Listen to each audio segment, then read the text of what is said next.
yourself. You have to determine your own dream. And don't tell anybody. Just follow it and never tell anybody, because from my experience, the moment you tell somebody you move in a certain direction, you get only obstacles. Okay. I'm going to say I don't agree with that, if that's all right with you, because you should have a dream, and you should move towards those dreams. You should have mentors and people that will help you. But you can be sure the last people that will support you are family members and friends. You will run into obstacles. But then with that perseverance that you talked about, that determination, I'm doing it because this is where I'm going. I once told somebody, you see, I'm going to the stars.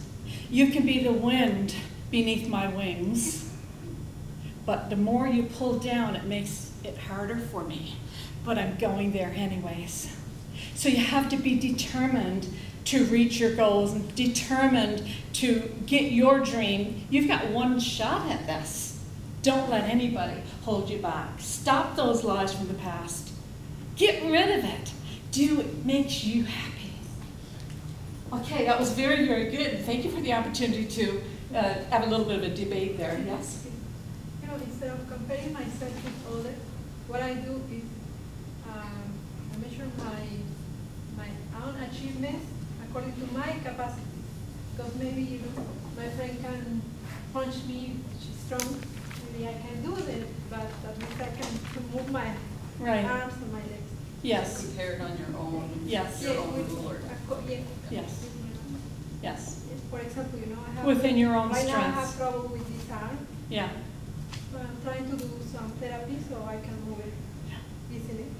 I but totally I cannot understand. measure, you know, myself with a knee because, or within, or with a knee, or instead, because they're different. I totally they can do more understand. things because they don't have that trouble. That's right. That's right. In 2011, I slipped. I broke my leg in 2 places and my ankle.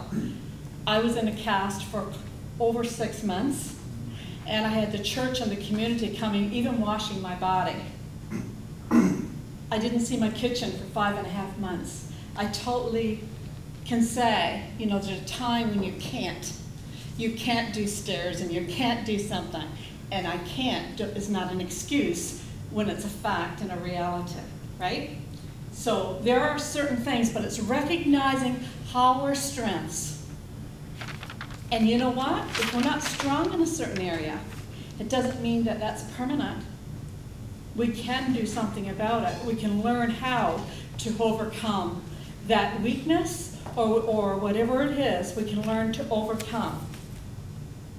I was determined I was going to walk and dance again so we can have that strength within us.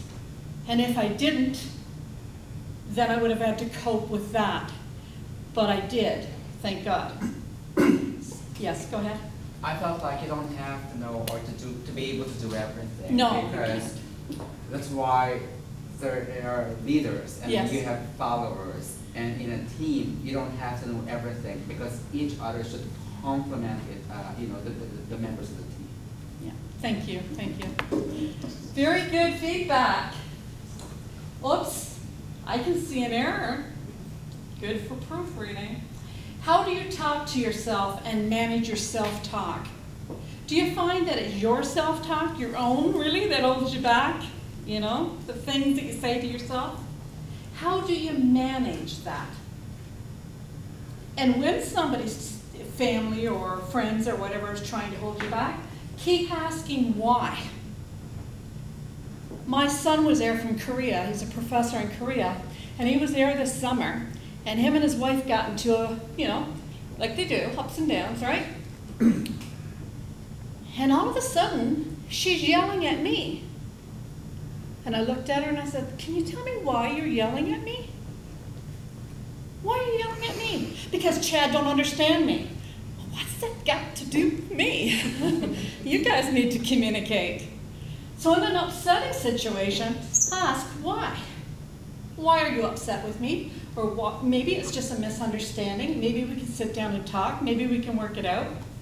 And if not, I guess we're going to have to clean our hands and move on to the next person. But, you know, in a situation when it's upsetting, you don't need to be held down the entire day or your entire life because somebody don't see eye to eye with you, right?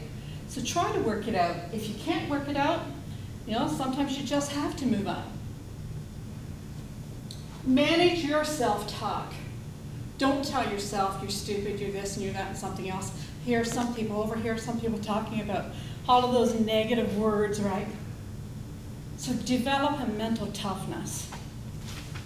I could cry a lot of times if I'd allow myself. But develop a mental toughness where you can take the challenges.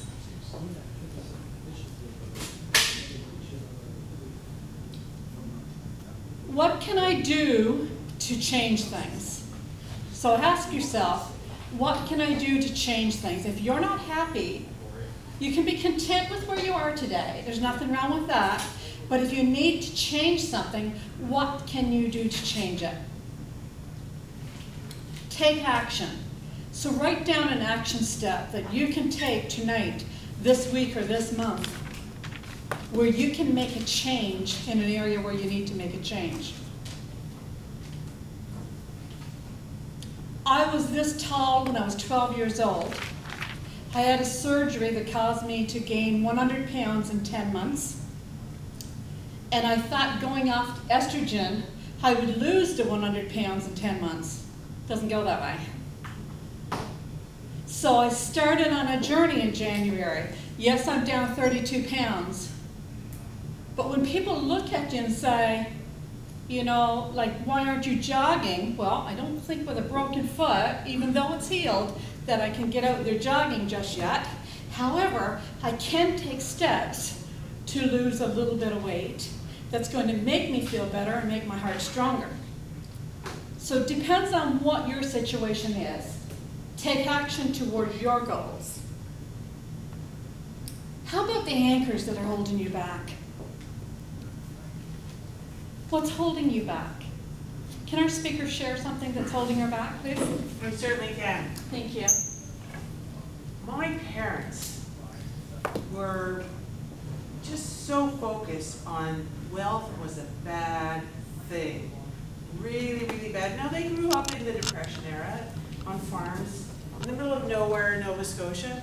And they had this attitude that wealth was a bad thing, that anyone who aspired to great wealth, they had done something really wrong. They were criminal. They were taking money from people that they would be abusive in that kind of financial relationship. And this went on for forever with both my parents. In fact, I was just comparing myself to my mother, where she was at my age now, and I'll just give away some information. I'm 61, and I looked at my mother when she was 61. She was living on $10,000 a year. And she took all kinds of actions that would keep her stuck at $10,000 a year. And I have done my darndest to figure out, that's really stupid. Like, she's my mother and I love her, but that's really stupid. I don't have to do that. I don't have to live my parents' attitudes. I can choose the things that I want.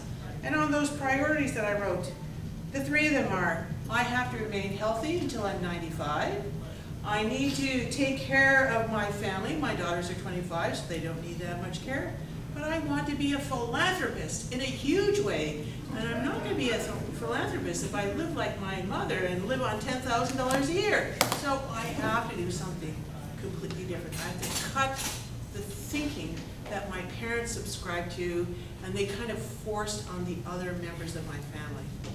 Excellent. Thank you. Boy, do I have a business plan for you, philanthropist. No, I have